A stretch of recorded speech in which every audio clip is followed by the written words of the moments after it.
नमस्कार मित्रांनो, मी advocate Satish Tukaram Mutkule, tax consultant. आजच्या फायनान्शियल टिप्समध्ये आपण पाहणार आहोत की फिक्स डिपॉझिट करत असताना काय आपण काळजी घ्यायला पाहिजे. तर मित्रांनो, माझं मत हे आहे, माझं वैयक्तिक मत आहे की ज्या ठिकाणी खूप मोठ्या प्रमाणावर इंटरेस्ट दिलं जाते अशा ठिकाणी आपण पूर्णच्या पूर्ण फंड आपला इन्व्हेस्ट करू नये. कारण काय होते की जिथं खूप मोठ्या प्रमाणावर इंटरेस्ट दिलं जात आहे, एखाद्या वेळेस त्यांच्यावर एक आर्थिक संकट भविष्यात येण्याची पॉसिबिलिटी राहते. कारण एवढं जास्त इंटरेस्ट जर ते पेड करत असतील तर तुम्हालाही माहीत असेल की किंवा आपल्या मार्केटमध्ये तशा पद्धतीच्या न्यूज येत आहे की पर्टिक्युलर एखादी बँक खूप जास्त व्याज देते आणि कालांतरानं असं माहीत पडते की त्या बँकेचं आज जो काही आर्थिक कारभार आहे तो ढासळलेला आहे.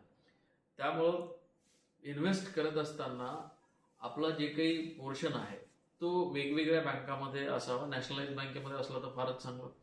म्हणजे 100% एकाच ठिकाणी पूर्णच्या पूर्ण इन्व्हेस्टमेंट करू नका. आणि त्यामुळं काय होईल की पर्टिक्युलर त्या बँकेवर जर काही आर्थिक संकट आलं तर आपला पूर्ण फंड त्या ठिकाणी लॅप्स होऊ शकतो. म्हणून काय करायचं की सपोज आपल्याकडे 10 लाख रुपये आहे तर 10 लाख रुपये डिपॉझिट तर करायचेच आहे तुम्हाला, ठीक आहे, पण ते एकाच बँकेमध्ये पूर्णच्या पूर्ण डिपॉझिट करू नका. तर त्याला थोडंसं वेगवेगळ्या बँकेत करा. आणि फक्त व्याज जास्त मिळत आहे म्हणून अशा बँकेत आपलं एफडीज वगैरे करणं हे थोडंसं टाळलं पाहिजे, जेणेकरून बँकेवर आलेलं आर्थिक संकट इनडायरेक्टली आपल्यावरही येऊ शकते. त्यामुळं इन्व्हेस्टमेंट करताना ह्या बाबीची थोडीशी काळजी घ्यावी.